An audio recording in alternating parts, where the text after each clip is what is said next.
Ergo e o prelúdio. Ó, agora sim, galera. Já falamos das características da poesia parnasiana, certo? Não tem muita dificuldade com poesia parnasiana e simbolista, não, tá? Não é assim, ai, característica para cá, não é isso, não. A gente observa assim, ó, preciosidade com os versos, né? Trabalha muitas palavras, uma linguagem mais sofisticada, não é? Aí são baseados no retorno clássico, né? Tá, aceito sim, Marcos, vai lá. É baseado no retorno clássico, né? Poesia descritiva, plástica, porque vai falar de um vaso grego. Estranho mimo aquele vaso, viu? Sobre o Mar Morto, está descrevendo o vaso. Ele faz uma poesia, que é uma arte, uma obra de arte, sobre outra obra de arte, que é o vaso grego. Tá certo? Por isso que é chamada arte pela arte, né? Esteticismo, a preocupação com a forma. A forma é a eleita rainha do parnasianismo, né? A preciosidade é com a forma e não com o conteúdo, tá? Retorno à tradição clássica, os ideais da poesia greco-romana, como eu falei, renascentista e arcade, predomínio da razão, antropocentrismo, arte voltada para o belo, ideal, para o bem. Falei para vocês que eles achavam assim, que estando valorizando, se estivesse valorizando o belo, suprimiam-se as mazelas do mundo. Tá certo? Dormiu, meu menino, de novo. Tadinho. Graças a Deus, já estou melhorando. Cadê aqui? Eu deixei dever para vocês para passado? Deixei? Deixei algum dever? Fala, galera, que eu tenho que corrigir. Sim, Mário, parece que deixou mesmo. Depois vocês me Eu falam. acho que você deixou, só que era pra gente enviar você no WhatsApp. Ah, tá. Aspectos formais da poesia parnasiana. Rimas ricas e raras, que é quando eu rimo palavras de classe gramatical diferente, né? A forma fixa, que é o soneto. Isso é um retorno ao classicismo. Lembra que no classicismo eram só sonetos, né? O soneto do Camões, por exemplo, Amor é o Fogo que arde sem se ver, né? Que é essa métrica regular, né? Todo soneto tem forma fixa, né? Tem 2 quartetos, 2 tercetos, né? 2 estrofes com 4 versos, 2 estrofes com 3 versos, né? E todos os versos são decassílabos ou dodecassílabos, né? Os encadeamentos, lembra que eu expliquei o que é encadeamento? É que um verso ele não tem sentido sozinho, precisa do outro verso para ter sentido. Não tem sentido um verso só do poema, certo? Eu preciso de metade do outro verso ou do outro verso inteiro para fazer sentido, ok? A métrica rígida e o preciosismo vocabular. Aí tem esse do Alberto de Oliveira. Obrigada. Tem esse... Tem Ambroxol. Tá lá escrito tá? Esse do Alberto Oliveira aqui, que nós já falamos sobre ele, né? Na aula passada, a gente percebe que todos eles são sonetos, né? E o senhor Alberto Oliveira está aí, está aqui na sua página 102, uma biografia dele, né? O dos poetas parnasianos, que, assim, foi o mais parnasiano dos parnasianos, porque mais preciosismo vocabular, tá? É até chamado de príncipe dos poetas. E escreveu o vaso grego. Deixa eu ver se é o que está aqui. Ah, não, aqui está vaso chinês. Mas a gente percebe, assim, ó, a sonoridade, o balanço, né, o ritmo de leitura, a cadência de leitura, a partir dos versos serem todos decassílabos, né, a métrica rígida. A gente percebe o preciosismo vocabular, avio com luzidio, né, uma rima preciosíssima, até inusitada, né. A gente percebe também o encadeamento, ou enjambment, né, estranho mimo aquele vaso. Vi-o casualmente uma vez de um perfumado contador sobre o marmor luzidio, entre um leque e o começo de um bordado. Então, você observa que eu tenho os 3 primeiros versos ali, eu utilizo os 3 na íntegra para ter sentido, não é? Esse é o encadeamento, tá, gente? São nomes estranhos, assim, inusitados, fora do uso comum, mas com significado bastante tranquilo, tá? Fino artista chinês enamorado, nele puseram o coração doentio, em rubras flores de um sutil lavrado, na tinta ardente de um calor sombrio. Mas talvez por contraste à desventura, quem sabe, de um velho mandarim, também lá estava a singular figura. Que arte em pintá-la! A gente, acaso, vendo-a, sentia um não sei quê com aquele chin de olhos cortados, a feição de amêndoa. Vendo-a, é um verbo pronominal, olha, com amêndoa, que é um substantivo, né? Então, rima preciosíssima. Deixa eu ver mais o que está falando sobre ele, que não falei ali. O vaso chinês está aí na sua página 103. Mito grego. Ele fala sobre o deus Pan, na poesia dele, ainda. Deixei para vocês, foi essa atividade da 104. Isso mesmo, atividade da 104. Então, a gente tem muita obra pictórica, né, que são as obras de artes visuais, os quadros, pinturas, dessa época do parnasianismo, que ilustram as obras dos autores aí, da tríade parnasiana. Muitas dessas obras lembram os templos gregos, lembram os deuses da mitologia grega, porque é sobre isso que eles versam, né? Tem até vasos chineses, vasos gregos, com alabastro, mas não sei o que das quantas, para poder ilustrar justamente a ideia do poema, tá bom? Então, eu vou corrigir aqui agora, antes de falar do Raimundo Correia, eu vou corrigir com vocês o exercício que eu deixei. Volte ao poema Vaso Chinês, de Alberto de Oliveira, e observe a sua estrutura formal. Aí o vaso chinês é esse aqui, né? Aí a pergunta, a letra A. Conte o número de estrofes e o número de versos em cada estrofe. Eu pedi para vocês fazerem na apostila mesmo, porque vocês podiam riscar. Ô, meu filho, riscar a apostila. Por que você está sem meia, espirrando assim? Hein? Mas eu já tava. Já estava, tirou de noite. Dá um beijinho na mamãe. Agora deita ali na cama da mamãe para você não passar friagem no pé. Vai lá, deita. Tá, pode ver, mas bem baixinho, tá? Ó, vocês não tem que copiar, né, gente?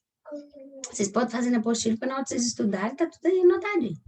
Conte o número de estrofes e o número de versos em cada estrofe. Que tipo de composição poética foi utilizada? Gente, o número de estrofes, ó, nós temos ali 2 estrofes quarteto, 2 estrofes terceiro, né? Já perguntou aqui o número de versos, então eu já falei já. 2 estrofes quarteto, 2 estrofes terceiro. Qual o tipo de composição poética foi utilizado? Soneto, certo? Sem dúvida. Então, a letra A aí, ó, 2 estrofes quarteto, 2 estrofes terceiro, já me dá a ideia de que é um soneto. A letra B. Faça a escansão dos versos da primeira estrofe. Que tipo de verso foi empregado?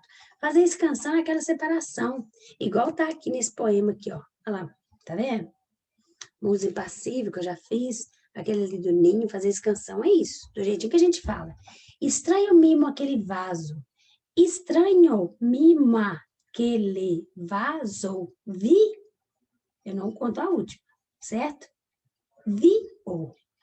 Eu não conto a última porque ela é átona. Se ela fosse tônica, né, acentuada ou forte, eu contaria, certo? Estranho mimo aquele vaso. Viu? Quem faz música sabe disso direitinho. Vi ou. Eu vi em ascensão ainda a voz. E o hoje é em queda. Vocês já aprenderam isso aí comigo no 8º ano. Acho que esse negócio de descansão para vocês já é tranquilo, né? Mas nós vamos perceber que são 10 sílabas poéticas. Já deu 10 ali. Estranho mimo a, é junto, né? Aquele vaso, vi ou. Então, 10. Casualmente, uma vez de um perfumado. Casualmente, uma vez de um perfume. Casualmente, uma vez de um perfumar. 10 também. Contador sobre o marmor luzidir. 10 também. Entre um leque e o começo de um bordar. 10 também. Então, todos os versos têm 10 sílabas poéticas. Então, a letra B perguntou, faça a escansão dos versos da primeira estrofe. Que tipo de verso foi empregado? Verso decassílabo. Ok? Show de bola. Ok? Então, tá. A letra C. Esse tipo de composição poética e de verso se fundamenta na composição clássica ou na tradição romântica? Tradição romântica, gente. Romantismo, vocês leram aí a senhora, né? Nós estamos participando das aulas do ano passado, vocês lembram que nós falamos do romantismo? Esse tipo de composição poética não se fundamenta sobre a tradição romântica, não. É sobre a composição da tradição clássica, que é do classicismo, ok? É o classicismo que se valia de sonetos. Os poetas escreviam só soneto, não é? Então, é do classicismo, tá? Então, esse tipo de composição poética são pertinentes ao classicismo. E não ao romantismo. O romantismo é com 7 sílabas poéticas. 7 ou 5, né?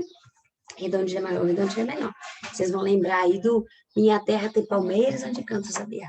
Minha terra tem palmeiras, aí 7, onde canta o sabiá. Aí eu conto o A agora, porque o A é acentuado, sabiá. As aves que aqui gorjei, 7 de novo. Não gorjeiam como lá. Eu conto lá de novo, fica monossílabo. Acentuado ou não, eu tenho que contar o lá. Então, a estética romântica ela trabalhava com versos em redondilha maior, que são os 7 sílabas poéticas. Ok? Então, ó, já corrigi esse dever aí, hein? Se alguém tiver dúvida, me chama depois aí no privado, pode ser? Agora nós vamos falar sobre o Sr. Raimundo Correia. O Sr. Raimundo Correia é considerado o mais musical de todos os poetas parnasianos, porque a linguagem dele já lembra, já é assim, uma mistura de preciosismo vocabular com figuras de linguagem como a sinestesia, como a literação, a assonância, que é a repetição dos sons vocálicos e dos sons consonantais, né? Que nós vamos ver aqui na sua apostila, ó. Tá aqui, deixa eu ver onde tá. Ah, tá aqui. Tá aqui no seu apostila, nós vamos estudar ainda, tá? A literação e a assonância. Mas, ó, estudou no Colégio Pedro II, foi muito admirador de Antério de Quental. Quem é Antério de Quental? Um grande poeta português dessa época, né? Então, nós podemos dizer assim, que ele até se inspirou no Antério de Quental, né? Não teve, assim, uma grande notoriedade na época, tão, assim, né? Mas também não foram todos os poetas do parnasianismo. O parnasianismo foi muito curto, né? A época de vigência dessa escola literária, então não tinha muita explosão os poetas. E, deixa eu ver aqui, é considerado poeta das pombas, como eu falei. Aí nós temos uma comparação dos pássaros com os sonhos os sonhos humanos da adolescência, né? Ele fala, olha, vai-se a primeira pomba despertada, vai-se outra mais outra. Enfim, dezenas de pombas vão-se dos pombais. Apenas raia sanguínea e fresca a madrugada. Quer dizer que mal amanheceu, as pombas já partiram dos pombais, certo? E à tarde, quando a rígida nortada sopra, aos ventos de novo, elas serenas, ruflando as asas, sacudindo as penas, voltam todas em bando e em revoada. Quer dizer que de manhã elas partem dos pombais. E à noite elas voltam para os pombais, né? Em revoada, ou seja, aquele bando de passarinho. Também dos corações, onde habitou os sonhos, um por um, céleres voam, ou seja, rápido, né? Célere é rápido. Como voam as pombas dos pombais. Então, igual as pombas voaram, os sonhos também, que moram nos corações, voam. No azul da adolescência, as asas soltam, fogem. Mas aos pombais, as pombas voltam. E aos corações, os sonhos não voltam mais. Então, a gente percebe essa comparação, essa analogia que ele faz das pombas voando e dos sonhos, né? Mas só que a diferença é que os pássaros fogem e voltam, né? Já os sonhos humanos não voltam mais. Ou seja, eles são efêmeros, eles são passageiros, né? Eles não voltam para os corações, ok? E aí nós temos, assim, uma certa melancolia, né? Com relação a esse não retorno dos pássaros. A gente percebe uma certa melancolia humana presente aí na obra do parnasianismo. Por isso que fala que ele não abandona de todo o romantismo, né? Ele tem, assim, essa subjetividade ainda nos seus poemas, né? O que não é característica do parnasianismo. É por isso que fala assim, que ele não abandona de todo. Calypso. Cadê a meia do pé, Ricardo? É por isso que fala que não abandona de todas as amarras com o romantismo, por causa dessa subjetividade, né? Porque aí nós temos uma melancolia, então nós temos um sentimentalismo, não exacerbado como era o romantismo, né? Mas o certo sentimentalismo do eu poético ainda, tá bom? Lembrando que eu poético é a voz que nos faz nos poemas, poesia e música, ok? Então, mas e a característica do parnasianismo? Ela é mais forte no poema, porque ó, nós temos um soneto, nós temos os versos. Vai-se a primeira pomba despertar, vai-se outra mais outra, enfim, dizer. Os versos todos são decassílabos, né? Então, essa rigorosidade métrica é uma característica predominante do parnasianismo aí no seu poema. O Raimundo Correia, e tem também esse outro poema que está na sua página 105, que ele fala do mal secreto. Né? Esse mal secreto dele, ele fala assim, tem muita gente que você vê rindo, assim, você tem inveja, a felicidade daquela pessoa, mas que, na verdade, aquela pessoa, no fundo, ela não é tão feliz, não. Ela trata uma máscara, né? Se você soubesse como é a vida daquela pessoa, você não ia invejar, você ia ter pena daquela pessoa. Né? Esse mal secreto que ele fala aqui, certo? Então, ele faz aqui uma metáfora da situação existencial do ser humano, né, nesse poema. Eu não sei se tem ele aqui, mas vocês têm ele aí, na página 105, tá? Então, ele vai fazer essa metáfora aí da situação existencial do ser humano, né? Que acha que o consumo e a felicidade externa é mais importante do que a felicidade interna. Né? E não é, né, galera? Vale muito mais. Eu achei bacana uma propaganda de um carro que passou na televisão um tempo atrás, que o cara vai piscando assim, ele sobe, como se estivesse fazendo alpinismo. E aí ele vai de carro até certo ponto, né? E aí lá de cima, assim, ele tem aquele olhar de condor, né? Lá de cima, aí ele vai vendo aquela beleza paisagística, assim, e toda vez que ele pisca, dá o barulhinho de foto sendo tirada, né? De clique de foto. Aí aparece escrito embaixo assim: viver é mais importante do que postar. É esse mal secreto aqui. É a mesma ideia, né? Viver é muito mais importante, né? A gente tem gente que tem mania de, às vezes, vai em algum lugar, nem vive direito o lugar, né? Nem observa, mas tem que tirar uma foto para postar. Mas, né, às vezes, nem sabe o que é aquilo ali, né? Mas tem que tirar uma foto para postar. Então, viver, você aproveitar, né? A beldade da vida, do lugar onde você está, das pessoas com quem você está, a felicidade daquele momento, é muito mais importante do que só tirar foto para postar. Entendeu? É isso que ele fala aqui. Bastante atual, né? O poema dele. Agora nós temos o exercício de aprendizagem número 3 aí, ó, da página 106 que vocês vão fazer, tá? E aí eu vou falar de uma vez do Olavo Braz Martins dos Guimarães Bilac. Olavo é o nome do meu neném, você sabe, né? Esse petitinho tá aqui, ó. Tadinho, dodóizinho. Na verdade, ele tá querendo essa cor de manhã. O Olavo Bilac é considerado assim o ourives da linguagem. Por quê? É o que mais esmera a linguagem. E também porque ele escreveu um poema que chama Profissão de Fé. Ô, gente, Profissão de Fé. O que é profissão de fé? Eu vou explicar para vocês, olha. Na nossa igreja católica, nós temos a profissão de fé, que a gente professa a nossa fé rezando o creio, né? Ou seja, você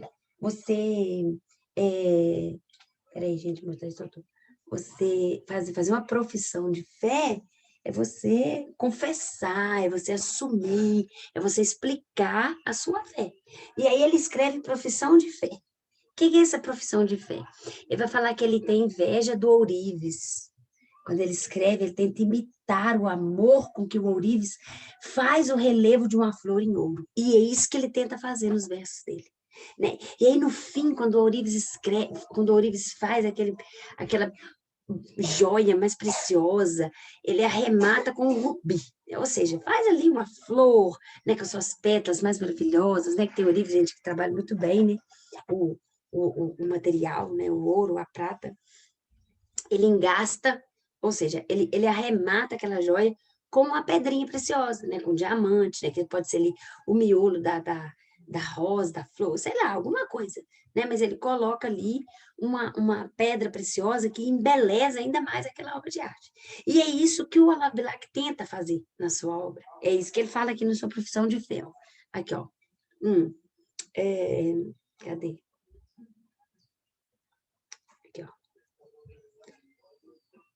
Invejo ourives quando escrevo. Aí na sua apostila já começa pelo meio, né? Não quero o Zeus capitolino, o Zeus, você já está lembrando lá a figura hercúleo e belo, e está lembrando a figura mitológica, né? Talhar no mármore divino com o camartelo. Que outro, não eu, a pedra corte, para brutal erguer de Atene o altivo porte descomunal. Mas que esse vulto extraordinário que assombra a vista seduz-me um leve relicário de fino artista. Invejo o ourives quando escrevo, imito o amor com que ele em ouro o alto relevo faz de uma flor. O alvo que... Peraí, deixa eu ver se é esse aqui mesmo, vou citar. Imito, e pois nem de Carrara a pedra firo, o alvo cristal, a pedra rara, o ônix prefiro. Por isso corre por servir-me sobre o papel a pena, como em prata firme corre o cinzel. Ou seja, a minha pena corre aqui sobre o papel firme, como o cinzel corre na prata. O cinzel é o instrumento que o ourives usa para fazer lá o seu, né, desenhar aí as coisas que ele precisa, talhar na matéria prata. Corre, desenha, enfeita a imagem, a ideia veste. Ideia dessa então, tá? Isso aí é uma imagem. Cinge-lhe ao corpo a ampla roupagem azul celeste. Torce, aprimora, alteia, lima a frase. E, enfim, no verso de ouro, engasta a rima como um rubim. E aí, como o ourives coloca uma pedra preciosa para embelezar mais a sua peça, ele coloca a rima. A rima funciona como se fosse a pedra preciosa para ele, compreendido? Olha o desejo dele. Quero que a estrofe cristalina, dobrada ao jeito do ourives, saia da oficina sem um defeito. Então, aí a gente percebe esse anseio dele de transformar o seu poema numa obra de arte. Né? Foi ele que escreveu o hino à bandeira, tá, galera? O hino à bandeira, vocês conhecem o hino da bandeira? Sabe que dia que é dia da bandeira? Nada, né? O civismo tá em baixa, né? O hino da bandeira é aquele assim, ó, salve lindo pendão da esperança, salve símbolo augusto da paz. Sua nobre presença, a lembrança da pátria nos traz. Lembra? Recebe o afeto em que se encerra nosso peito juvenil, querido símbolo da terra, da amada terra do Brasil. Esse é o hino da bandeira, quem escreveu foi o Olavo Bilac. Ninguém melhor que ele para escrever o hino da bandeira, assim, tão belamente, né? Tanta palavra bonita. O Olavo Bilac escreveu. Então, aqui, ó, nesse poema, Maria, mas você não falou que eles usam a métrica regular, mas aqui ele alterna, né? Nós temos versos octossílabos, que são as 8 sílabas poéticas, e tetrassílabos, que é metade, são 4.